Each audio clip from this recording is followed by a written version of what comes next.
No, así no. Ni siquiera parecido. Así se veían las chismosas en la Edad Media. A las mujeres acusadas de chismear o discutir las colocaban en un instrumento de castigo de madera que se parecía a un violín. El violín de las peleoneras era uno de esos castigos. Un collar simple de madera o metal, pero con un diseño cruel. Encerraba a dos personas juntas, cara a cara, sin forma de escapar la una de la otra. Este dispositivo se usaba a menudo con personas que no dejaban de pelear, como vecinos, hermanos o más comúnmente mujeres acusadas de chismear o discutir en exceso. Sus muñecas y cuellos quedaban atrapados dentro del violín, inmovilizando sus manos frente a ellas como si estuvieran sosteniendo un violín invisible. Y esa era la peor parte. Con las manos atadas no había forma de alejarse el uno del otro, ni de evitar la incomodidad de la cercanía. Se veían obligados a permanecer uno al lado del otro o directamente cara a cara, durante horas o incluso días, con una única opción: hablarlo o soportar la insoportable incomodidad del silencio. El peso del dispositivo hacía que incluso los movimientos pequeños fueran difíciles. Así que pelear no era una opción, era un castigo basado en la ironía. Si dos personas discutían demasiado, se veían forzadas a pasar aún más tiempo juntas, sin poder escapar de sus propias palabras. Estás viendo Infinito y hoy te sumergirás en un viaje impactante por la historia. Desde las torturas medievales hasta la locura de la antigua Roma, los inventos más crueles de la humanidad, las leyes más oscuras y los entretenimientos más brutales. Ponte cómodo y vamos allá. Algunos castigos se basaban en el fuego, otros en el acero, pero este utilizaba algo aún más impredecible: el agua. No rompía huesos ni dejaba heridas permanentes, pero podía aterrorizar, humillar y dejar a la persona luchando por respirar. La silla de inmersión fue un castigo diseñado para asegurarse de que su víctima sufriera tanto por su crimen como por el agua debajo de ella. A simple vista parecía una silla, pero no una pensada para la comodidad. Un asiento de madera montado sobre una larga viga, generalmente colocado cerca de un río o estanque. Una persona, a menudo alguien acusado de chismear, gritar o ser una molestia pública, era amarrada, completamente indefensa. Luego, con un fuerte tirón, la sumergían en el agua. Los primeros segundos eran solo de impacto. El agua helada entraba rápidamente, llenando la nariz y la boca antes de que la levantaran de nuevo. Pero el alivio nunca duraba mucho. Apenas unos desesperados jadeos de aire, un breve momento para procesar lo que acababa de pasar y después otra inmersión. Una y otra vez la sumergían, cada vez manteniéndola más tiempo bajo el agua, cada vez haciéndola sentir más exhausta, más desesperada. Este castigo no se trataba de dolor físico, se trataba de miedo. El miedo de no saber cuándo vendría la próxima inmersión, el miedo de no conseguir suficiente aire antes de volver a ser arrastrada hacia abajo, el miedo de no volver a salir. La gente que observaba podía reír, burlarse o incluso aplaudir, pero para la persona en esa silla cada minuto se sentía interminable. Algunos dispositivos de castigo eran tanto sobre el miedo como sobre el sufrimiento. Pocas cosas causaban tanto terror como la doncella de hierro, una estructura alta con forma de ataúd, forrada por dentro con afiladas púas. No estaba diseñada para un castigo rápido. Su propósito era atrapar a la víctima en un espacio cerrado y estrecho, haciendo que cada pequeño movimiento fuera un error. La idea era simple: se colocaba a la persona adentro, de pie, y se cerraban las pesadas puertas. Las púas no estaban pensadas para perforar profundamente, solo lo suficiente para impedir que la persona se moviera. Atrapada en la oscuridad, sin espacio para moverse, cada respiración tenía que ser medida, cada pequeño movimiento calculado. A diferencia de otros dispositivos que funcionaban con fuerza, este utilizaba la inmovilidad como su arma más poderosa. Mientras más luchaba la persona, peor se volvía todo. Aunque la doncella de hierro suele asociarse con la Europa medieval, muchos historiadores creen que fue más una leyenda que un castigo comúnmente utilizado, pero eso no impidió que la gente le temiera. La simple idea de ser encerrado por completo, rodeado de púas y sin ninguna forma de escapar, fue suficiente para convertirla en uno de los dispositivos más infames de la historia. Sin embargo, mientras que la doncella de hierro mantenía a sus víctimas de pie y atrapadas, el siguiente dispositivo las forzaba a adoptar una postura igual de insoportable y en vez de usar púas, utilizaba la gravedad como su arma principal.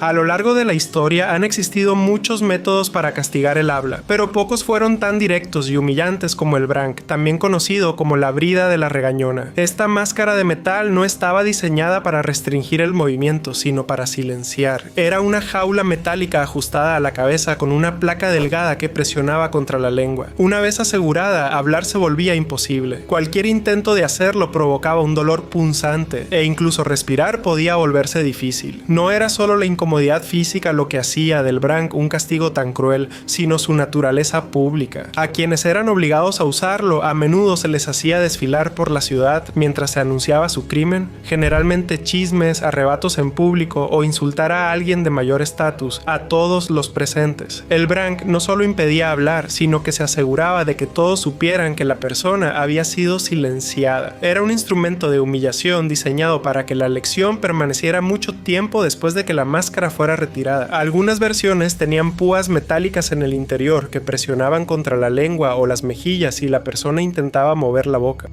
Otras versiones tenían campanas adheridas, asegurando que todos supieran cuando la persona se acercaba. No había forma de ocultarlo ni de escapar del mensaje silencioso que transmitía, pero mientras el branc estaba diseñado para silenciar, el siguiente dispositivo tenía un propósito completamente distinto. No se trataba del habla, sino de la vergüenza, y en lugar de atrapar la cabeza, atrapaba todo el cuerpo dentro de un castigo que no dejaba lugar para la dignidad.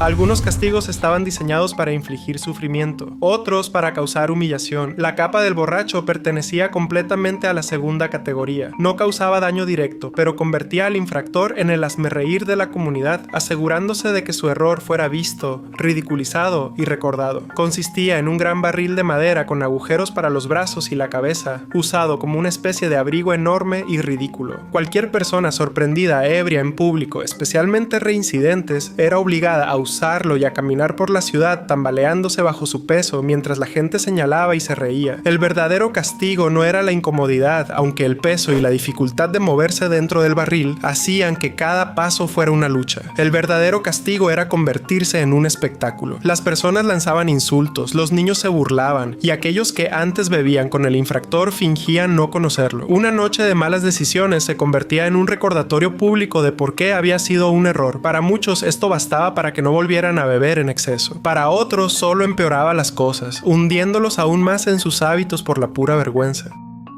De cualquier manera, una vez que alguien usaba la capa del borracho, era poco probable que lo olvidara. Pero mientras este castigo obligaba a la persona a cargar con su propia vergüenza, el siguiente dispositivo llevaba esa idea aún más lejos. No solo los hacía cargar con el peso de su humillación, sino que los dejaba completamente inmovilizados, haciendo que cada momento se sintiera más insoportable que el anterior.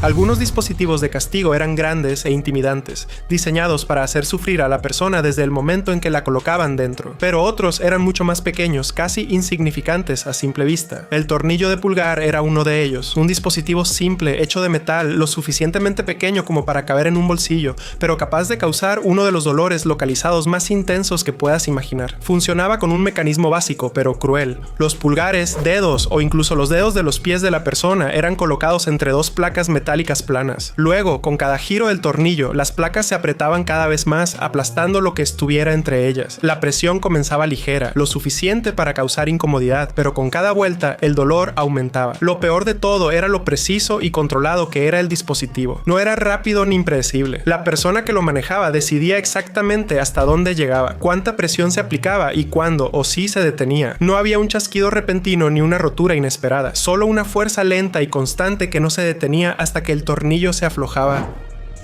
Algunos dispositivos eran aterradores solo por su diseño, y pocos eran tan inquietantes como la pera de la angustia. Un objeto frío de metal con forma de flor abriéndose, pero con un propósito que no tenía nada que ver con la belleza. No estaba diseñado para aplastar o cortar, estaba diseñado para abrirse. El mecanismo era simple. Cuando estaba cerrada, la pera de la angustia era pequeña, fácil de insertar en la boca, la garganta o incluso en otras cavidades del cuerpo. Pero al girar el tornillo, el dispositivo comenzaba a expandirse. Los pétalos metálicos se abrían lentamente, estirando el espacio en el que se encontraban. A diferencia del tornillo de pulgar, que concentraba la presión en un solo punto, este dispositivo ejercía presión hacia afuera en todas direcciones al mismo tiempo. Al principio solo creaba una sensación de presión, algo antinatural e imposible de ignorar, pero mientras más se expandía, peor se volvía. Mandíbulas forzadas a abrirse hasta que los músculos ardían, gargantas presionadas al máximo y tejidos internos estirados mucho más allá de lo que podían soportar. A pesar de su temible reputación, hay poca evidencia de que la pera de la angustia haya haya sido ampliamente utilizada. Algunos historiadores creen que era más una amenaza que un verdadero instrumento de castigo, pero haya sido utilizada o no, su diseño por sí solo fue suficiente para convertirla en una de las creaciones más perturbadoras de la historia. Mientras la pera de la angustia estaba diseñada para imponer silencio, el siguiente dispositivo se centraba en algo muy diferente. No buscaba causar dolor, sino humillar a quienes hacían el tipo equivocado de ruido. Existían castigos para ladrones, para mentirosos y para quienes no podían dejar de hablar. Pero, ¿qué pasaba con los músicos? En la Europa medieval, incluso la mala música podía ser castigada, y la flauta de la vergüenza fue creada para asegurarse de que nadie olvidara jamás sus errores. Parecía una flauta de metal de gran tamaño, pero no servía como instrumento. En su lugar, era un collar de castigo con forma de instrumento de viento que se cerraba alrededor del cuello de la persona. Los dedos del músico se colocaban dentro de unos anillos metálicos, obligándolos a sostener la flauta como si estuvieran a punto de tocarla. Pero no había música, solo la burla de la multitud.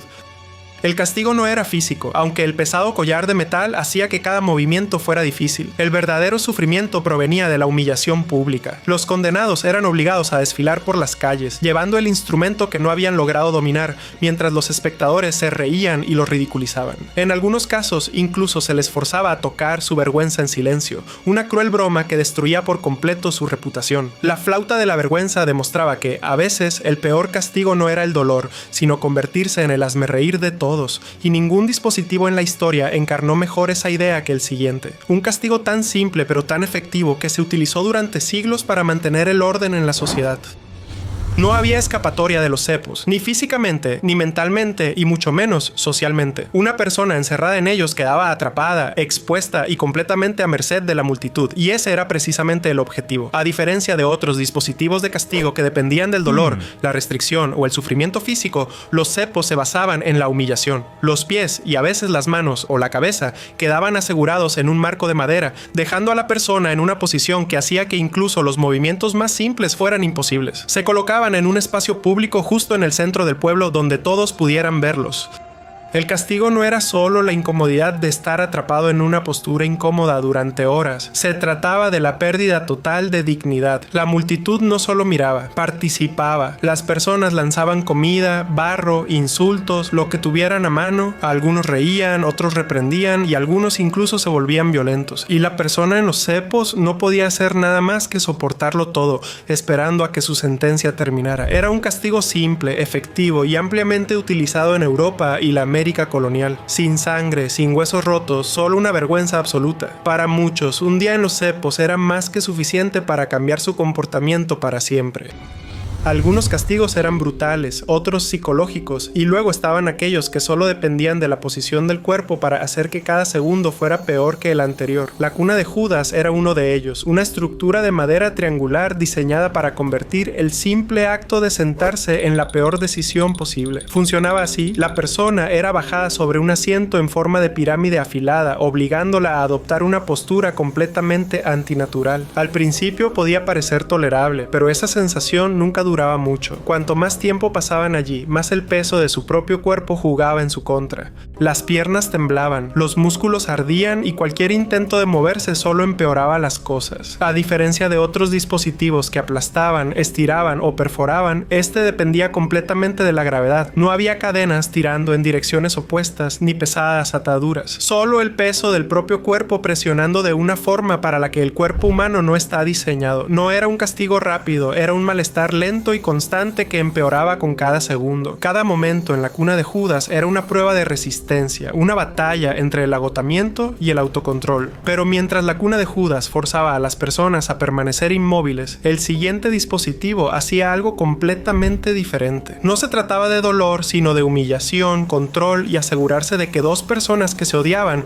no tuvieran más opción que enfrentar sus problemas juntas. A lo largo de la historia existieron muchos castigos diseñados para quebrar el espíritu de una persona, pero pocos lo hicieron de una forma tan lenta y calculada como el burro español. A primera vista parecía algo simple, una larga viga de madera moldeada en forma de cuña triangular afilada sostenida sobre patas resistentes. Pero este no era un banco común, era un dispositivo diseñado para hacer que cada segundo que pasaba fuera peor que el anterior. A la persona colocada sobre el burro español se le obligaba a montar el borde afilado como si fuera una silla de montar. Al principio tal vez no parecía insoportable, pero luego venía la espera. La viga afilada presionaba cada vez más el cuerpo cuerpo de la víctima bajo su propio peso. Cuanto más tiempo permanecían allí, más aumentaba el dolor. En algunos casos se ataban pesos adicionales a los tobillos de la víctima, tirando de ellos hacia abajo y haciendo la experiencia mucho peor. Lo que hacía este castigo especialmente cruel era la forma en que convertía al tiempo en un enemigo. No había un impacto repentino ni un sufrimiento rápido. En cambio, el cuerpo se rendía lentamente ante la presión implacable. Los músculos se tensaban, las piernas temblaban y el borde afilado se clavaba más y más. Cuanto más tiempo resistía la persona, más difícil se volvía mantenerse quieta.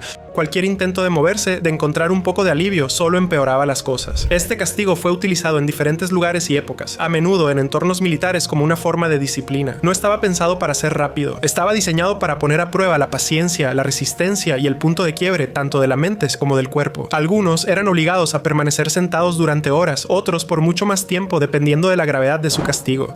No todos los castigos se centraban en el dolor. Algunos funcionaban de otra manera, convirtiendo cada momento en una lucha, haciendo que las tareas más simples fueran imposibles. La canga china era uno de esos castigos. No desgarraba la piel, no rompía huesos ni dejaba cicatrices permanentes, pero atrapaba a las personas dentro de sus propios cuerpos, obligándolas a sufrir por el agotamiento, la vergüenza y la total impotencia. Una canga era una gran tabla de madera con un agujero en el centro que se cerraba alrededor del cuello de la persona. Era tan ancha que no podían alcanzar su propio rostro. Eso significaba que no podían comer, ni beber, ni siquiera limpiarse el sudor o ahuyentar insectos. Todo requería ayuda externa. La propia tabla era pesada, a veces pesando más de 13.5 kilogramos, convirtiendo cada paso en una batalla contra la gravedad. No se trataba de dolor físico, sino del lento desgaste del tiempo. Dormir era casi imposible. No había forma de descansar cómodamente con una tabla de madera restringiendo cada movimiento.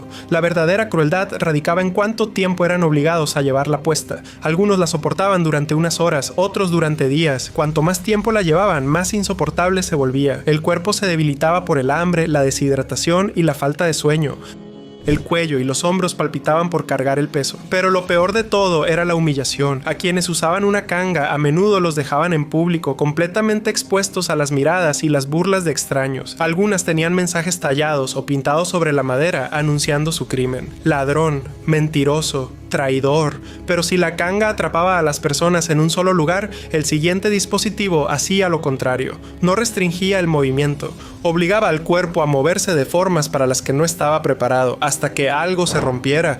De todos los castigos jamás creados, pocos inspiraban tanto miedo como el potro. Era infame, legendario y diseñado con un solo propósito: desgarrar el cuerpo humano poco a poco hasta que no pudiera soportarlo más. No se trataba solo de causar dolor, se trataba de llevar al límite lo que el cuerpo podía soportar antes de romperse. La estructura era simple pero devastadora: un marco de madera con rodillos en cada extremo. Se colocaba a la persona sobre él, con las muñecas y los tobillos atados con cuerdas. Luego los rodillos giraban. Al principio solo se sentía una tensión, luego un tirón, después el estiramiento y finalmente algo mucho peor: los hombros se dislocaban, los músculos se desgarraban y las articulaciones se forzaban más allá de sus límites naturales. Cada pequeño giro de la rueda lo hacía peor, y lo más aterrador era que no había forma de detenerlo. Incluso antes de que ocurriera un daño permanente, la sensación de ser estirado sin poder resistirse era suficiente para quebrar hasta a los más fuertes. El cuerpo humano no estaba diseñado para soportar esta clase de fuerza. Algunos nunca volvieron a caminar correctamente, otros perdieron la movilidad de sus brazos, y algunos quedaron en posiciones retorcidas y antinaturales, dañados de por vida por la tensión extrema.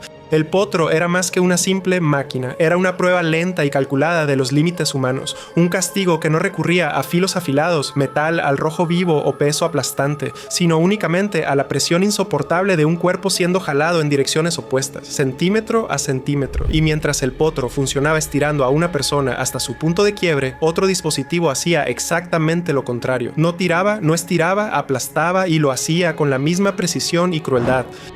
Si el potro funcionaba estirando, este dispositivo hacía lo contrario: comprimía, obliga al cuerpo a plegarse sobre sí mismo hasta que respirar se volviera difícil, las extremidades quedaran entumecidas y la presión se volviera insoportable. Este era la hija del verdugo, un dispositivo que demostraba que el dolor no tenía que venir de objetos afilados o golpes brutales. A veces era suficiente con simplemente aplastar a una persona bajo su propio peso. Su diseño era engañosamente simple: una serie de barras de hierro formando un aro. Pero una vez que alguien quedaba atrapado dentro, comenzaba el verdadero horror.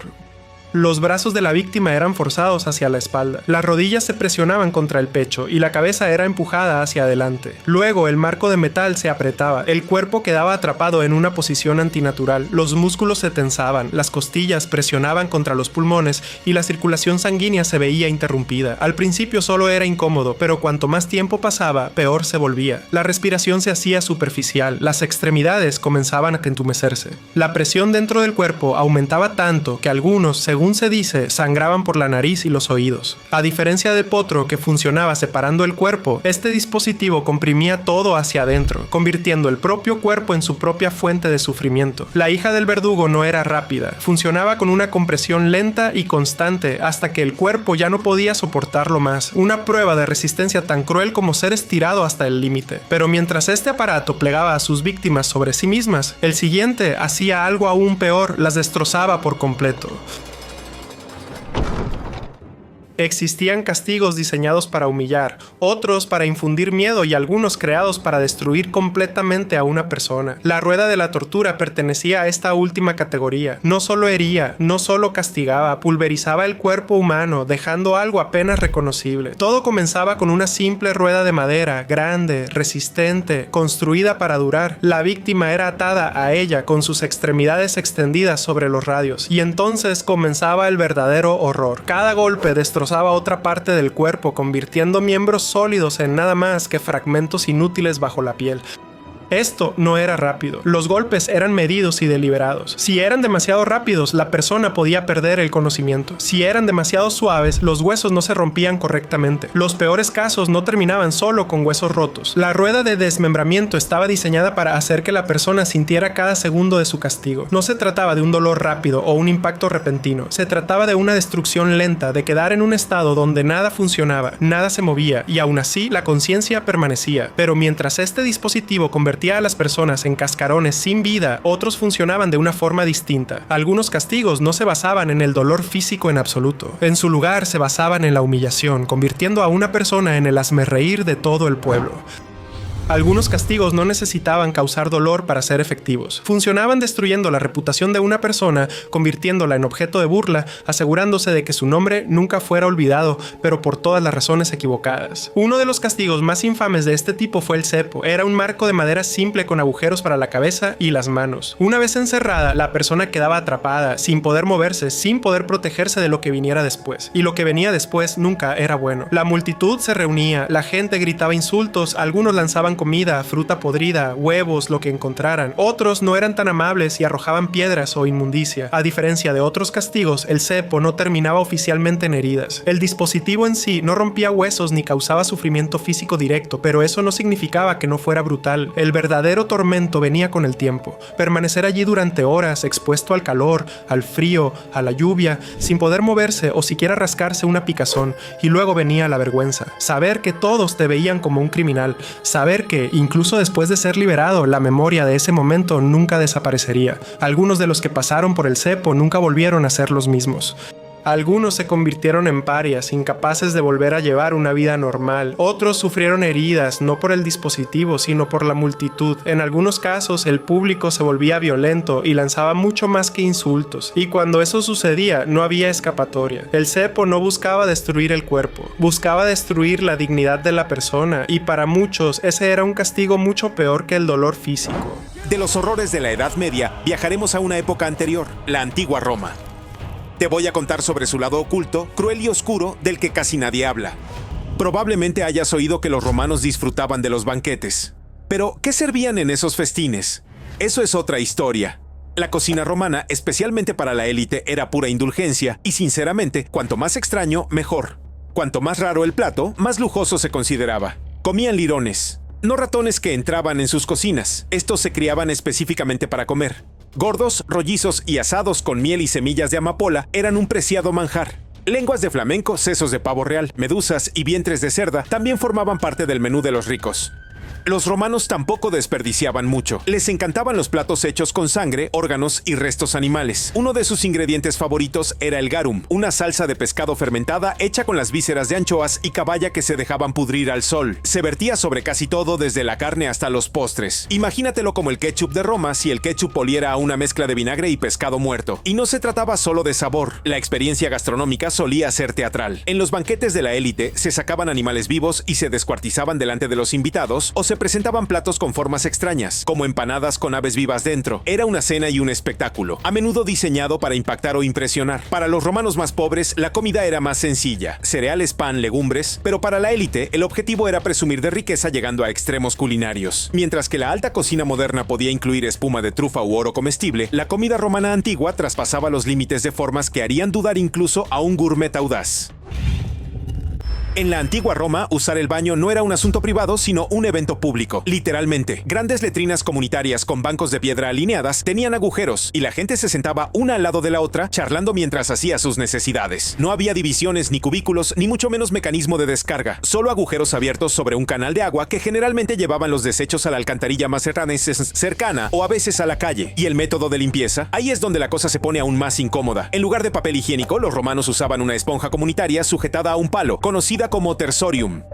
Todos sumergían la misma esponja en un canal de agua, se limpiaban, se enjuagaban y la devolvían a la siguiente persona. Sin desinfectantes ni jabón, solo agua y esperanza. Los arqueólogos creen que estas esponjas probablemente se remojaban en vinagre o agua salada para mantenerlas limpias. Pero seamos sinceros, para los estándares actuales eso no es nada tranquilizador. Lo curioso, esto no era solo para los pobres. Incluso los ciudadanos adinerados a veces usaban letrinas públicas cuando salían. Algunas de estas instalaciones incluso estaban decoradas con mosaicos y obras de arte para alegrar el ambiente, porque al parecer sentarse a centímetros de alguien no era lo suficientemente incómodo.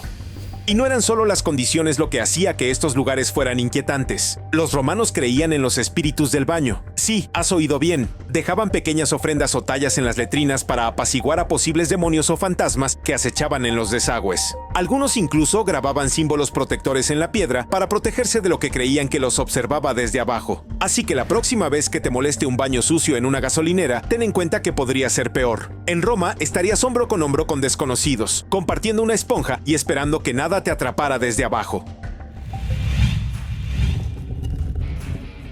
Cuando la mayoría de la gente piensa en gladiadores, imagina guerreros poderosos como los de Gladiador o Espartaco. Pero la verdad tras la armadura es mucho más oscura. La mayoría de los gladiadores no eran héroes, eran esclavos, prisioneros de guerra o criminales obligados a combatir a muerte para el entretenimiento de otros. Y no tenían otra opción. Entrenados en escuelas especiales bajo condiciones brutales, estos luchadores eran tratados más como propiedad que como personas. Algunos tenían la suerte de conseguir fans y patrocinios, que podían ofrecerles comida o equipo ligeramente mejor, pero el objetivo seguía siendo el mismo: sobrevivir lo suficiente para mantener al público vitoreando. El Coliseo no era solo un estadio, era un teatro bañado en sangre. Decenas de miles de espectadores acudían a las gradas. Senadores, comerciantes y ciudadanos comunes llenaban las gradas, agitando los pulgares para decidir si un hombre vivía o moría. A veces las contiendas eran a muerte, a veces estaban amañadas, y en ocasiones se liberaban animales exóticos solo para sembrar el caos. Leones, leopardos e incluso elefantes se enfrentaban a humanos, a menudo con pocas posibilidades de supervivencia. Lo que resulta aún más impactante es que algunos romanos consideraban estos juegos educativos. Creían que ver a la gente enfrentarse a la muerte forjaba el carácter y les recordaba la fuerza romana. No era solo entretenimiento, era ideología. Unos pocos gladiadores alcanzaron la fama suficiente para comprar su libertad, pero la mayoría nunca la vio. Sus nombres cayeron en el olvido, pero su sufrimiento contribuyó a forjar uno de los espectáculos más emblemáticos del imperio. Y aunque la armadura luce impresionante en las películas, la realidad subyacente eran cadenas, miedo y una lucha por la supervivencia que no era ni de lejos tan gloriosa. Los romanos se adelantaron a su tiempo en muchos sentidos, pero en un trágico giro, su ingeniosa plomería pudo haber contribuido a envenenar a toda una civilización. Su sistema de agua era avanzado para la época, con acueductos que transportaban agua dulce a ciudades y hogares. ¿El problema? Gran parte de esa agua fluía por tuberías de plomo. El plomo, por supuesto, es altamente tóxico, pero los romanos lo desconocían. Usaban plomo no solo para tuberías, sino también en ollas, cosméticos, pinturas e incluso como edulcorante en comidas y vinos. Cuando su vino se agriaba, no lo tiraban. Le añadían un jarabe especial llamado sapa, hervido en ollas de plomo. El resultado era una bebida más dulce y suave y una dosis silenciosa de metal pesado. Los científicos actuales creen que la exposición al plomo estaba muy extendida en el imperio, especialmente entre los ricos. Estudios de esqueletos romanos muestran niveles elevados de plomo en los huesos. Algunos investigadores incluso sugieren que la exposición crónica podría haber afectado el comportamiento y la toma de decisiones de la clase dirigente. ¿Alguna vez te has preguntado por qué algunos emperadores actuaban de forma tan irracional? Esta podría haber sido una de las razones ocultas. Claro que no todo en Roma contenía plomo y no todos se veían afectados por igual, pero la gran cantidad que se usaba en la vida cotidiana lo deja claro. Lo que los romanos consideraban innovación resultó ser peligroso. Su impresionante infraestructura podía parecer limpia y moderna, pero tras el mármol y las fuentes, el metal tóxico corría silenciosamente por sus venas. Olvídate de las dagas por la espalda. Si querías quitarte de en medio en la antigua Roma, le servías la cena. Envenenar no era solo una táctica disimulada, era prácticamente una herramienta política. En el Senado, en el Palacio, incluso en los banquetes de élite, las alianzas cambiaban según el contenido de la copa de vino. Algunas de las figuras más poderosas de Roma encontraron su fin no en el campo de batalla, sino en la mesa. Emperatrices, senadores y sirvientes tenían acceso a sustancias que podían añadirse a una bebida sin dejar rastro. Algunas eran de origen vegetal, otras minerales o animales. Se decía que algunas imitaban la enfermedad con tanta precisión que nadie sospecharía de algo ilícito. Incluso corrían rumores de escuelas de venenos con tutores privados que enseñaban a extraer veneno de plantas raras o a mezclar polvos que actuaban lentamente con el tiempo. Se podía sobornar a los sirvientes para que añadieran un toque extra a una copa de vino. Y si no morías en el acto, podías enfermar lo suficiente como para perderte una votación crucial, abriendo la puerta a que alguien más se alzara. Incluso el sistema jurídico de Roma tuvo que lidiar con este problema. Los envenenamientos solían ser difíciles de probar y las acusaciones eran incontables, sobre todo durante las transiciones de poder. Algunos emperadores vivían en una paranoia constante, contratando catadores o cambiando las comidas en el último segundo para evitar ser traicionados dentro de sus propias casas. Este método silencioso de eliminación se convirtió en una oscura marca registrada de la política romana. La confianza era escasa, la ambición estaba por todas partes y el arma más peligrosa del imperio quizá no fuera una espada, sino el segundo sorbo de vino.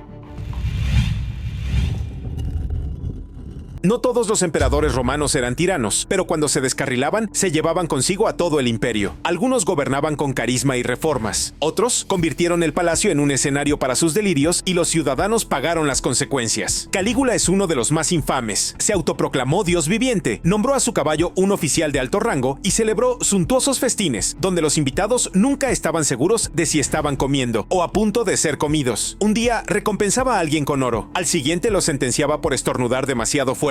Luego estaba Nerón, quien se creía más artista que gobernante. Obligaba a su majestad a los senadores a asistir a sus actuaciones musicales, a veces durante horas. Cuando un gran incendio arrasó Roma, muchos afirmaron que Nerón lo vio arder desde su torre, tocando su instrumento y cantando sobre la destrucción. Más tarde, culpó de la tragedia a un grupo minoritario y emprendió brutales represiones para desviar la culpa. Cómodo llevó las cosas aún más lejos. Obsesionado con los gladiadores, él mismo luchaba en la arena, cuidadosamente preparada, por supuesto, para ganar siempre. Pero sus violentas fantasías se filtraron en su gobierno. Se renombró meses con su propio nombre, exigió ser venerado como Hércules y ejecutó a consejeros por cuestionar sus nuevos títulos. Estas no eran rarezas inofensivas. Bajo sus reinados, el imperio se tambaleó. Se malgastaron recursos, se derrumbó la confianza pública y el miedo se convirtió en la única moneda de cambio en la corte. El sistema romano, basado en el orden y la disciplina, se convirtió en un caldo de cultivo para la locura y cuanto más se alejaba un emperador de la realidad, más peligrosa se volvía la vida cotidiana para todos los demás. En la antigua Roma, la esclavitud no era algo oculto, sino algo arraigado en todo. Desde las grandes villas de mármol hasta los bulliciosos mercados, las personas esclavizadas eran el motor que mantenía en marcha el imperio. No eran solo trabajadores agrícolas o sirvientes domésticos. Eran contables, maestros, cocineros, obreros de la construcción y artistas, muchos de los cuales carecían de derechos y de esperanza de libertad. A diferencia de la época moderna, donde la esclavitud se condena universalmente, en Roma se consideraba algo completamente normal. Un romano adinerado podía poseer docenas o incluso cientos de personas esclavizadas. Incluso el ciudadano medio solía tener al menos una. Se compraban, vendían, castigaban y heredaban como si fueran propiedades. No se les trataba como personas. Algunos eran capturados en la guerra, otros nacían en la servidumbre y unos pocos acababan esclavizados por deudas o problemas legales. El trato variaba enormemente. A algunos se les daba una vida digna con la posibilidad de una futura libertad. Otros vivían bajo vigilancia constante, violencia o algo peor. No había leyes que los protegieran del maltrato y un amo podía disciplinarlos a su antojo, a veces como advertencia para los demás. A pesar de su condición, las personas esclavizadas mantenían el imperio en funcionamiento. Construían caminos y acueductos, proveían de personal a los palacios imperiales e incluso servían en las casas privadas de los senadores. Irónicamente, algunos tenían mayor nivel educativo que sus dueños, especialmente aquellos traídos de otras regiones avanzadas del Mediterráneo. Y aunque unos pocos podían obtener o conseguir la libertad, el sistema en sí mismo era una trampa. Incluso los liberados a menudo permanecían a la sombra de sus antiguos amos, atados por la ley y la reputación. La esclavitud no era la excepción en la antigua Roma, sino la regla. Moldeó la economía, la cultura y el ritmo cotidiano de la vida romana de maneras que son imposibles de ignorar. Pregúntale a alguien qué se imagina cuando oye hablar de la antigua Roma y probablemente le vengan a la mente los baños públicos. ¿Enormes salas de mármol con piscinas climatizadas, columnas y vapor? Sí. Pero lo que no se menciona es que estos lugares también eran enormes depósitos de suciedad, bacterias y comportamientos cuestionables. Los romanos visitaban los baños a diario. No se trataba solo de asearse, era un ritual social. La gente hacía ejercicio en la palestra, se untaba con aceite y se raspaba el sudor con un instrumento curvo llamado estrígilo. Luego se sumergían en una serie de piscinas que iban de frías a calientes, a menudo sin siquiera lavarse con jabón primero. Lo que se raspaban, aceite, suciedad, piel muerta, solía acabar en el agua. No había cloro ni sistema de filtración. El agua se cambiaba ocasionalmente, pero con cientos de cuerpos pasando por ella a diario, uno puede imaginar cómo eran realmente esas piscinas. Y como los suelos estaban mojados y resbaladizos, los accidentes eran frecuentes. Si a eso le sumamos la mala iluminación y la acústica con eco, tenemos la receta perfecta para el caos. Los baños no eran solo lugares de reunión calurosos y húmedos, sino también lugares de chismes, carteristas y a veces encuentros más adultos en habitaciones laterales. Mientras que los filósofos los elogiaban como lugares de relajación y comunidad, los satíricos a menudo se burlaban de ellos por ser ruidosos, sucios y llenos de conversaciones pretenciosas. A pesar de todo esto, los romanos los adoraban. La entrada era barata, incluso gratuita en días festivos, y para muchos era la única oportunidad de acceder a agua caliente y a algún tipo de higiene. Pero no los consideres balnearios antiguos. Eran más bien una mezcla de gimnasio, piscina pública y mercado, con un montón de olor corporal. En la antigua Roma, el delito no siempre conllevaba prisión, pero eso no significaba que los infractores se libraran fácilmente. Los castigos solían ser inmediatos, brutales, y su objetivo era enviar un mensaje claro: quien se pasa de la raya paga, a veces con la carne. El sistema judicial estaba profundamente dividido. Un ciudadano romano acusado de robo podía recibir una multa o humillación pública, pero si era esclavo, pobre o extranjero, las consecuencias podían ser mucho más severas. La flagelación, el marcado, los trabajos forzados o el exilio eran comunes. Para el robo grave o la reincidencia, las penas se incrementaban rápidamente, a veces incluyendo mutilaciones o luchas forzadas en la arena. Incluso cosas menores como faltarle el respeto a un funcionario local o hacer trampa en el mercado podían meter a alguien en problemas. Y como los juicios no siempre eran justos, a menudo dependía de a quién conocías o de cuánta influencia tenías. La palabra de una persona poderosa podía pesar más que las pruebas contundentes. El castigo público solía estar diseñado para el espectáculo. Cepos y azotes se llevaban a cabo en foros o mercados, donde la multitud podía observar y conversar. El objetivo no era solo castigar al individuo, sino asegurarse de que todos los demás recibieran el mensaje. Algunos emperadores y gobernadores se hicieron famosos por usar penas desorbitadas para controlar los disturbios. Hubo casos de grupos enteros castigados por el error de una sola persona y leyes que parecían diseñadas más para intimidar que para mantener el orden. El derecho romano sentó las bases de muchos sistemas legales actuales, pero sus métodos distaban mucho de ser suaves. En un mundo construido sobre una estricta jerarquía y la obediencia pública, la justicia no siempre era ciega, sino a menudo despiadada. La cultura romana no era tímida con sus mitos, y sí, muchas de esas historias trascendían con creces lo que el público moderno consideraría apto para todo público. Uno de los ejemplos más impactantes reside en sus estatuas, mosaicos y cerámica, donde a veces se mostraban encuentros sorprendentemente cercanos entre humanos y animales. No se trataba solo de simbolismo. Estas imágenes reflejaban ideas más profundas de su mitología y rituales. Tomemos como ejemplo el mito de Leda y el cisne. La historia cuenta que Júpiter, la versión romana de Zeus, adoptaba la forma de un cisne para seducir o dominar a una mujer. Versiones de este cuento fueron pintadas, talladas y contadas en los hogares romanos durante siglos. Otra historia muy conocida involucraba a Europa y un toro, de nuevo Júpiter disfrazado. Estas escenas no estaban ocultas en templos ni eran exclusivas de los eruditos. Estaban a la vista de todos, formando parte de la cultura visual cotidiana. Para los romanos, estas escenas no eran necesariamente obscenas. Eran historias divinas, entrelazadas con ideas de poder, transformación y deseo. Pero el espectador moderno no puede evitar sorprenderse. Algunas obras de arte supervivientes van aún más allá, mostrando criaturas mitad humanas humanas y mitad animales en situaciones íntimas que sugieren que estos mitos no eran solo metáforas, sino que moldearon la comprensión de los romanos sobre la identidad y la sensualidad. Es más, estas imágenes no estaban escondidas en zonas exclusivas para adultos. Se encontraban en artículos domésticos, murales e incluso en baños públicos. Su mundo no trazaba los mismos límites de lo aceptable que el nuestro. Para ellos, la línea entre el hombre, la bestia y el dios era mucho más flexible, y su arte lo muestra con detalles vívidos y sin complejos. En Roma, no todos tenían un comienzo en la vida. Si bien las familias celebraban el nacimiento de los hijos, existía una norma inflexible arraigada en el tejido social. La vida de un recién nacido no comenzaba realmente hasta que el padre lo aceptaba.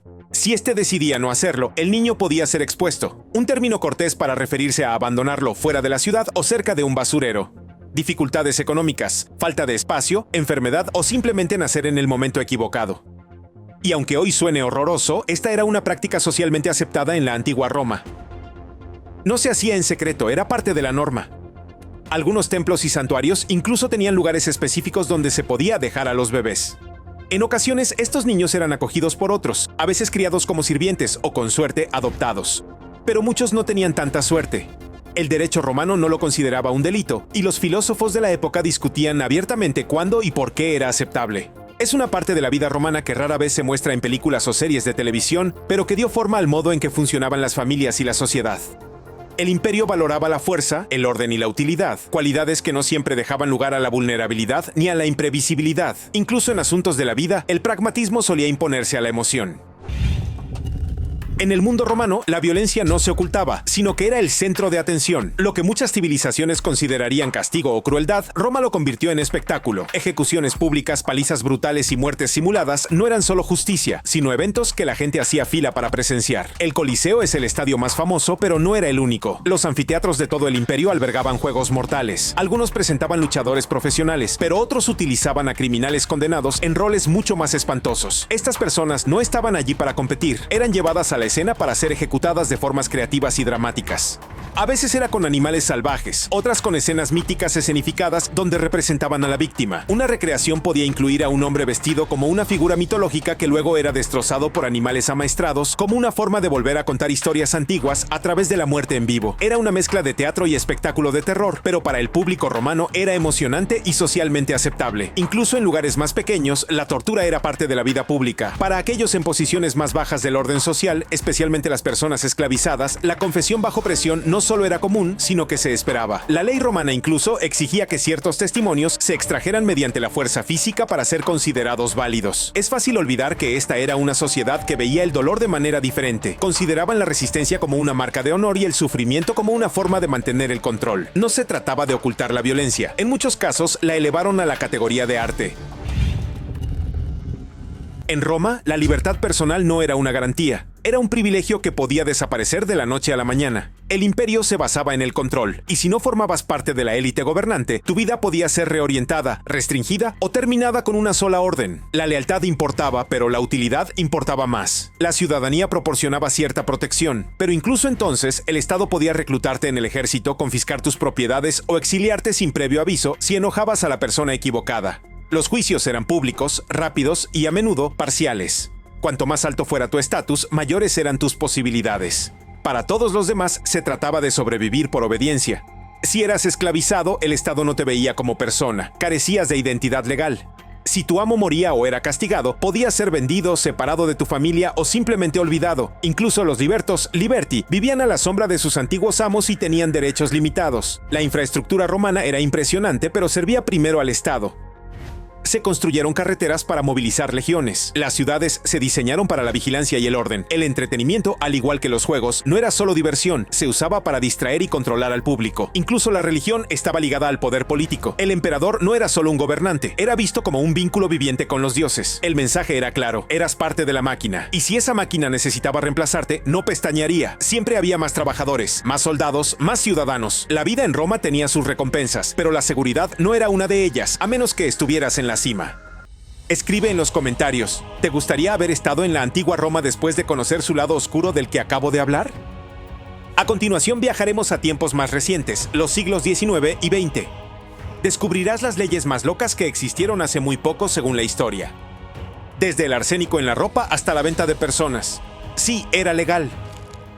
Cuando el Servicio Postal de Estados Unidos introdujo el servicio de paquetes postales a principios de la década de 1910, los estadounidenses se pusieron creativos rápidamente. No tardó mucho en que alguien preguntara si podía enviar un saco de patatas a través de las fronteras estatales. ¿Podría enviar a mi hijo? Resulta que la respuesta fue sí. Al menos durante un breve y extraño momento de la historia, se podía enviar legalmente a un niño por correo siempre que pesara menos del límite de 23 kilogramos. El caso más famoso ocurrió en 1914 cuando una pareja de Idaho envió a su hijo pequeño por correo a casa de su abuela. Llevaba un abrigo con sellos cosidos y fue entregado a un cartero como cualquier otro paquete. El cartero no solo lo dejó en la puerta, sino que entregó personalmente al niño a la abuela, justo a tiempo. Los periódicos lo cubrieron como una historia peculiar y nadie involucrado se metió en problemas. Otras familias siguieron el ejemplo. Era más barato que comprar un billete de tren y de todos modos, los carteros rurales solían ser vecinos. No se trataba de cajas con agujeros en la parte superior. Los niños normalmente iban sentados en el vagón de correo, acompañados por adultos y bajo total supervisión. Aún así, traspasó los límites de lo que significaba un paquete. Con el tiempo, el servicio postal se dio cuenta de que las cosas habían ido demasiado lejos. Para 1915, el director general de correos tuvo que prohibir oficialmente el envío de correos a personas sin importar su buen comportamiento. Hoy parece imposible, pero en aquel entonces era solo una forma más en que el cartero entregaba algo más que cartas. Hoy en día, conducir bajo los efectos del alcohol implica, ya sabes, luces intermitentes, sanciones estrictas y esas campañas de concienciación pública que todos vemos. Pero sinceramente, no hace tanto tiempo, era solo una noche más en la carretera. Durante la mayor parte del siglo XX, conducir después de beber no solo era común, sino que era completamente legal en muchos lugares. No había alcoholímetros, no había límites legales. Y sí, no se aplicaba la ley. En los años 50 y 60, los aparcamientos de los bares estaban abarrotados. La gente salía de los pubs y restaurantes, se sentaba al volante y volvía a casa sin pensarlo dos veces. Algunos incluso guardaban una petaca en la guantera, por si acaso, y cuando ocurría un accidente, a menudo se lo quitaba de encima como si fuera solo mala suerte o mal tiempo. Las fuerzas del orden no solían tener herramientas para comprobar nada y sinceramente, muchos agentes simplemente hacían la vista gorda. No fue hasta los años 80 que la conversación empezó a cambiar. Los grupos de defensa empezaron a impulsar leyes que abordaran lo que realmente ocurría en las carreteras. Fue entonces cuando las cosas cambiaron. Se introdujeron límites de alcohol en sangre, se legalizaron los controles de sobriedad y se lanzaron campañas educativas.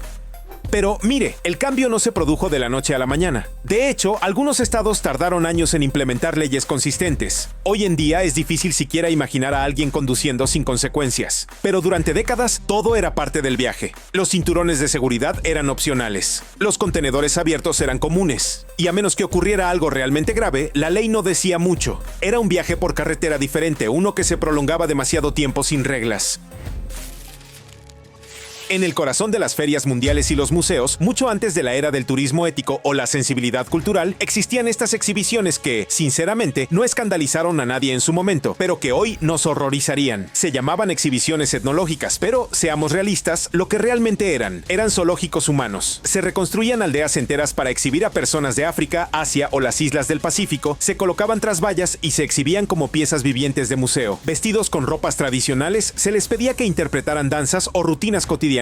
Estos individuos eran enviados a través de continentes y se les decía que actuaran con naturalidad ante multitudes boquiabiertas. Los visitantes hacían fila para observar, tomar fotos e intercambiar ideas. Muchos creían estar aprendiendo algo, pero lo que en realidad presenciaban era explotación cultural disfrazada de entretenimiento. La Feria Mundial de París de 1889 incluyó una réplica a escala real de una aldea nativa poblada por personas reales traídas de las colonias francesas. En Alemania, Karl Hagenbeck, el hombre conocido por modernizar los zoológicos de animales, también dirigió una de las exhibiciones humanas más grandes, colocando a la gente en recintos que reflejaban entornos de jungla o sabana.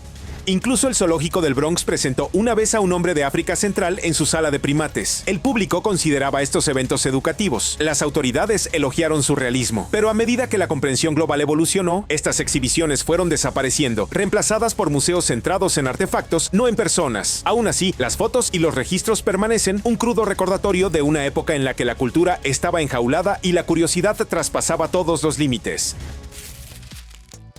Mucho antes de las etiquetas de seguridad, las advertencias de peligro de asfixia o los envases a prueba de niños, el pasillo de juguetes era, sinceramente, un lugar salvaje. Algunos de los juguetes más populares de mediados del siglo XX no solo eran peligrosos, sino también verdaderamente arriesgados. Tomemos como ejemplo los dardos de césped. Estos proyectiles de 30 centímetros con punta de acero estaban diseñados para ser lanzados por el jardín hacia aros de plástico. Un tiro erróneo y bueno, alguien podía acabar en urgencias. Se prohibieron décadas después, pero no sin antes causar miles de lesiones. Luego estaban las muñecas muñecas rellenas de amianto. Ese suave y esponjoso aislamiento dentro de los peluches estaba hecho de un material ignífugo, ahora conocido por sus graves riesgos para la salud. En aquel entonces se elogiaba por su durabilidad y seguridad, lo cual resulta bastante irónico considerando sus efectos a largo plazo. Las empresas de juguetes lo anunciaban con orgullo, totalmente inconscientes de lo que podía hacer con el tiempo. Y la joya de la corona de la ciencia infantil asombrosa, el Laboratorio de Energía Atómica. Vendido a principios de la década de 1950, este kit educativo venía con un contador Geiger, una cámara de nubes y muestras de uranio real.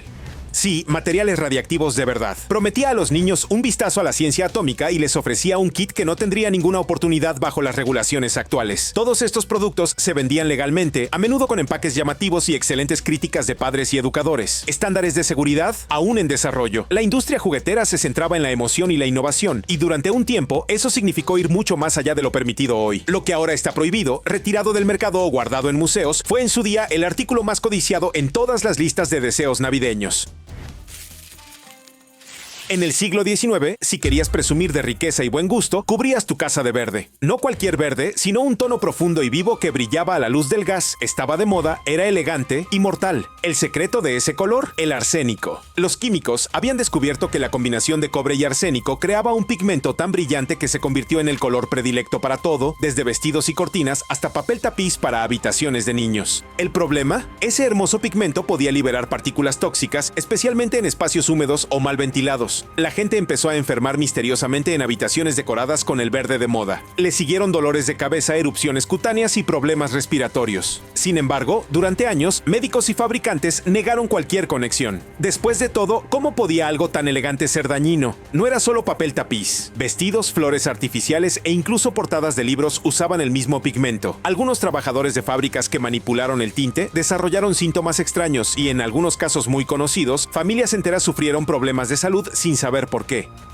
Aún así, no existían regulaciones que impidieran su uso. Con el tiempo, las sospechas aumentaron y los estudios comenzaron a apuntar directamente al tinte con arsénico. Pero incluso entonces, retirarlo del mercado llevó tiempo. No hubo una prohibición formal, solo una disminución gradual a medida que aumentaba la concienciación. Hoy en día, los coleccionistas aún encuentran libros y papeles pintados con ese peligroso brillo verde, un hermoso diseño que esconde un pasado tóxico.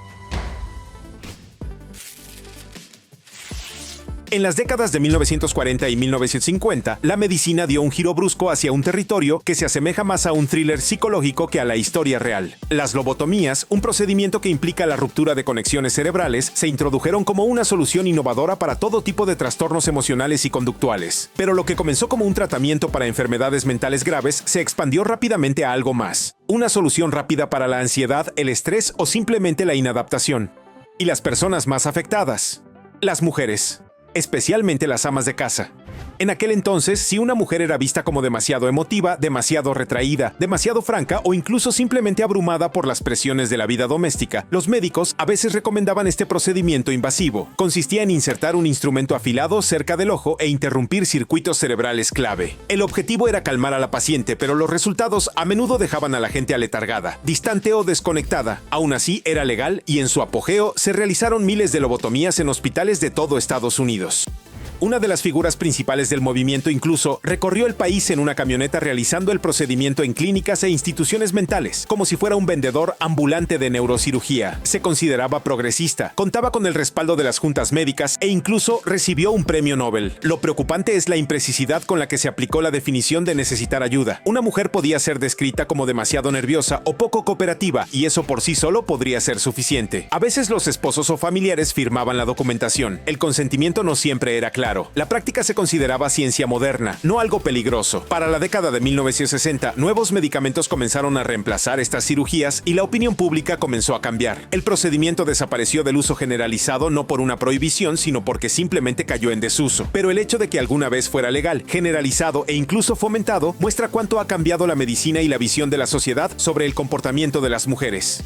Es difícil de creer, pero no hace mucho tiempo era completamente legal enviar a un niño apenas lo suficientemente alto como para alcanzar una pala a las profundidades de una mina de carbón. A finales del siglo XIX y principios del XX en Estados Unidos, la minería de carbón no era solo para hombres robustos con linternas y picos, sino que también dependía de los niños. Pequeños, rápidos y considerados mano de obra barata, niños de tan solo 8 años eran contratados para arrastrarse por túneles estrechos y peligrosos. Su trabajo: tirar de carros de carbón, recoger piedras de las cintas transportadoras o abrir y cerrar puertas de ventilación subterráneas durante 10 horas horas seguidas. A estos niños se les llamaba Breaker Boys y Trappers. Trabajaban rodeados de un polvo negro tan denso que se les pegaba a los pulmones y la piel. El polvo de carbón llenaba el aire como niebla y las explosiones no eran infrecuentes. Los mineros llamaban a algunos pozos minas de ataúd y, sin embargo, este era un trabajo que se transmitía de generación en generación, parte de la vida. Los padres a menudo inscribían a sus hijos voluntariamente porque era una de las pocas maneras disponibles de ganar un ingreso estable en comunidades con dificultades. Las fotografías de esa época muestran a niños cubiertos de hollín, con los ojos apenas abiertos por el cansancio, de pie junto a carros más altos que ellos. Y esto no ocurrió solo en una región. Desde Pensilvania hasta Virginia Occidental, las ciudades mineras prosperaron gracias a estos pequeños trabajadores. No existían normas federales, inspecciones ni protección contra el trabajo infantil. La ley hacía la vista gorda. Muchas compañías mineras incluso construyeron viviendas y escuelas cerca de las minas, aunque el horario escolar era un lujo que la mayoría de los niños no podían permitirse. En la década de 1910, reformistas como Louis Hine comenzaron a fotografiar a estos niños para escandalizar al público. Sus imágenes circularon en periódicos y revistas, provocando la indignación pública. Se necesitaron décadas de presión para que se produjera un cambio real. La Ley de Normas Laborales Justas, que finalmente estableció una edad mínima nacional para trabajar en trabajos peligrosos, no entró en vigor hasta mucho después. En la Inglaterra de los siglos XVIII y XIX, divorciarse no solo era difícil, sino casi imposible. Requería una ley del Parlamento, lo que implicaba dinero, influencia y tiempo que la mayoría de las familias de clase trabajadora no tenían. Así que algunos hombres idearon una solución que parece completamente inventada, pero ¿no lo era? Vendían a sus esposas en mercados públicos. Literalmente, con una cuerda atada al cuello, la cintura o la muñeca, la mujer era llevada a la plaza de un pueblo y subastada al mejor postor, a menudo ante una multitud que observaba como si fuera una feria de fin de semana. Se suponía que era simbólico, no cruel. La idea era que ambas partes estuvieran de acuerdo en que el hombre ya no quería casarse y la mujer a menudo ya tenía una nueva pareja. De hecho, algunas de estas ventas terminaban con un apretón de manos, una pinta de cerveza y la mujer marchándose felizmente con su nuevo esposo. Las autoridades solían hacer la vista gorda. Incluso había casos en los que la nueva pareja recibía reconocimiento oficial, no castigo.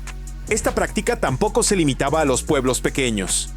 Ocurrió en ciudades como Londres, Birmingham y Leeds. Los artículos periodísticos de la época describen estas ventas con sorprendente detalle, incluyendo el precio por el que se compraba a la mujer. A veces eran unos pocos chelines. Otras veces se trataba más bien de un intercambio, como intercambiarla por ganado o cerveza. Aunque ahora pueda sonar impactante, se trataba de una especie de espectáculo público arraigado en la frustración con el sistema legal. Con el tiempo, las leyes comenzaron a endurecerse y la opinión pública cambió. Pero durante casi un siglo, vender a tu esposa con una cuerda en la plaza del mercado no era solo una broma, era una opción real y legal.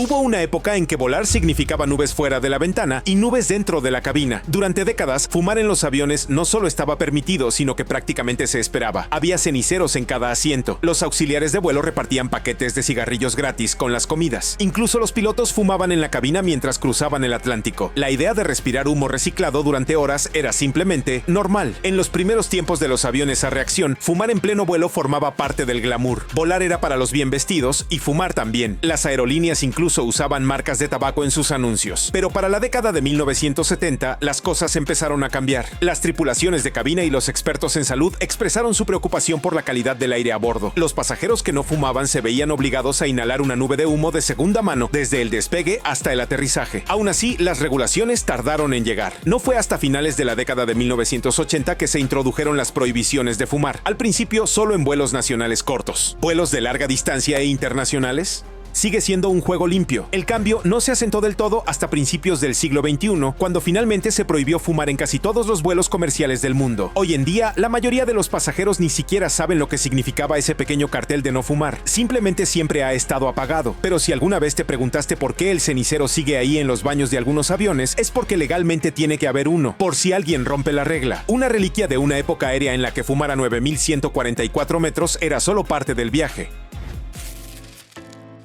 A finales del siglo XIX, un polvo blanco en particular tenía una reputación brillante. Médicos, farmacéuticos e incluso padres lo adoraban. Se mezclaba en todo, desde ungüentos para aliviar el dolor hasta jarabes para la tos. Uno de los usos más populares, gotas para el dolor de muelas. Prometían un alivio rápido y sí, sin duda lo cumplían. A los niños con encías irritadas se les daba un medicamento que adormecía el dolor al instante y curiosamente los dejaba con mucha energía. Al mismo tiempo, los refrescos estaban en auge. Los inventores estaban ocupados creando brebajes gaseosos para farmacias, comercializándolos como tónicos para la salud. Y ahí es donde entra la Coca-Cola. La receta original, sí, la verdadera, incluía extracto de hoja de coca, que es una fuente natural de ese mismo popular polvo blanco. Le dio a la bebida su nombre, su reputación y, bueno, su toque característico. En aquel entonces, nadie pensaba que esto fuera extraño. De hecho, se consideraba moderno, incluso científico. Los anuncios describían estas sustancias como vigorizantes, estimulantes y perfectas para las personas que se sentían agotadas o con exceso de trabajo. No fue hasta décadas después que los investigadores comenzaron a vincular el consumo a largo plazo con algunos problemas de salud bastante graves. Coca-Cola eliminó discretamente el elemento coca a principios del siglo XX, aunque algunas formas de extracto de coca aún se utilizan legalmente en la producción de saborizantes sin la sustancia en sí. ¿Y qué hay de las pastillas para el dolor de muelas y los elixires energéticos? Desaparecieron cuando finalmente se regularizaron, dejando tras de sí un legado de anuncios entusiastas, ojos desorbitados y un refresco que pasó de ser un tónico de farmacia a un icono mundial. Hoy en día, incluso ponerse al volante por primera vez implica, ya sabes, papeleo, exámenes de la vista y un examen práctico de carretera que te puede hacer sudar las manos. Pero hubo una época, no hace mucho, en la que nada de eso era necesario. A principios del siglo XX, en todo Estados Unidos, uno podía simplemente comprar un coche, subirse y salir corriendo, sin carnet, sin comprobante de edad, sin formación. Con alcanzar los pedales y girar el volante era suficiente. Los coches eran todavía una novedad por aquel entonces y los legisladores no se habían dado cuenta del caos que podían causar. De hecho, las primeras leyes de tráfico en Estados Unidos ni siquiera trataban sobre carnets, sino sobre caballos que se asustaban con los motores. Para la década de 1910, con las ciudades llenas de modelos T y conductores sin formación, los accidentes se dispararon, pero la aplicación de la ley seguía siendo bastante mínima. Algunos estados ni siquiera introdujeron los carnets de conducir hasta la década de 1950. Dakota del Sur, por ejemplo, resistió hasta finales de la década de 1950 e incluso entonces el examen era opcional. En aquellos primeros días, la educación vial simplemente no existía. Los padres enseñaban a sus hijos, bueno, dejándolos sueltos por caminos rurales. Las ciudades eran más como auténticos estadios de autos chocadores, sin semáforos ni señales estándar. Las compañías de seguros empezaron a dar la voz de alarma, pero el cambio llegó lentamente. Incluso hay un caso famoso de un chico de 13 años en la década de 1920 que condujo con toda su familia por varios estados sin que nadie se fijara. La policía lo saludaba al pasar. ¿Por qué? Porque no había ninguna norma que lo prohibiera. Algunos pueblos emitían permisos locales, pero, sinceramente, eran más como recibos que licencias reales. Pagabas una pequeña tarifa, recibías una tarjeta sellada y eso era todo. Pasaron décadas y, por desgracia, un gran aumento de muertes antes de que las pruebas estandarizadas, las identificaciones con foto y los límites de edad se convirtieran en la norma. Lo que ahora es un rito de paso solía ser tan fácil como comprar una barra de pan, y durante un tiempo la carretera estaba realmente abierta a cualquiera. En los siglos XVII y XVIII, si alguien insultaba tu honor, existía una forma legal de resolverlo: fusilarlo al amanecer. El duelo no era solo un giro dramático de una novela de época, era ley en muchas partes del mundo, especialmente en Europa y la América de los primeros tiempos. Y venía con reglas. El mismo tipo de arma, igualdad de condiciones y testigos. Se consideraba refinado. La forma caballerosa de decir, resolvamos esto nosotros mismos. Políticos, poetas, líderes militares e incluso el vicepresidente de Estados Unidos, Aaron Burr, participaron. De hecho, se batió en duelo con Alexander Hamilton en 1804, un momento que aún resuena en la historia y, ya sabes, en Broadway. Ambos hombres llegaron con padrinos y pistolas, listos para hacer lo que el sistema judicial no pudo. No se consideraba asesinato si ambas partes estaban de acuerdo y seguían el código de duelo. Los campos de duelo solían estar justo fuera de los límites de la ciudad para evitar problemas legales. Los médicos estaban de guardia. Los espectadores acudían a ver. Y aunque la idea ahora suena descabellada, los duelos se tomaban en serio con una etiqueta elaborada, como la elección de armas y los pasos a seguir. En algunas culturas, negarse a batirse en duelo se consideraba peor que perder. Con el tiempo, los gobiernos comenzaron a tomar medidas drásticas, sobre todo porque estas batallas solían tener consecuencias permanentes. Aún así, las leyes sobre duelos no se eliminaron por completo en algunos lugares hasta hace poco, sorprendentemente. En Paraguay técnicamente sigue siendo legal bajo ciertas condiciones. El concepto de resolver las cosas como un hombre antes venía con una cuenta regresiva muy real y una pistola cargada. No hace mucho, la línea entre la justicia y el espectáculo era muy fina. Las ejecuciones públicas no se ocultaban tras los muros de una prisión cerrada, sino que eran eventos de primera fila, con vendedores de comida, músicos y multitudes abarrotadas. Desde la horca en Inglaterra hasta la guillotina en Francia, las ejecuciones se consideraban acontecimientos comunitarios. La gente se disfrazaba, llevaba a sus hijos y ocupaba los mejores lugares para verlas, como si se tratara de un desfile. En el Londres del siglo XIX, una ejecución importante podía atraer a decenas de miles de espectadores. Algunos subían a los tejados, otros vendían panfletos de recuerdo con titulares impactantes. En Francia, la guillotina se consideraba limpia y eficiente. Incluso en la década de 1930, las ejecuciones se llevaban a cabo a plena vista del público, a pocos pasos de cafés y tiendas de barrio. Estados Unidos no era muy diferente. En 1936, un ahorcamiento público en Kentucky convocó a más de 20,000 personas. Los periódicos locales publicaron la hora y el lugar como si se tratara de un evento deportivo. Y no terminó cuando se cumplió la sentencia. Algunos asistentes se quedaron para agarrar trozos de cuerda como macabros recuerdos. Con el tiempo, las leyes cambiaron y las ejecuciones se trasladaron a un lugar desconocido. La privacidad se convirtió en la norma, pero el hecho de que pueblos enteros se reunieran para estos eventos muestra cuán diferentes eran los valores públicos. Lo que ahora consideramos el acto de justicia más solemne, antes era algo por lo que uno se preparaba un almuerzo para presenciarlo.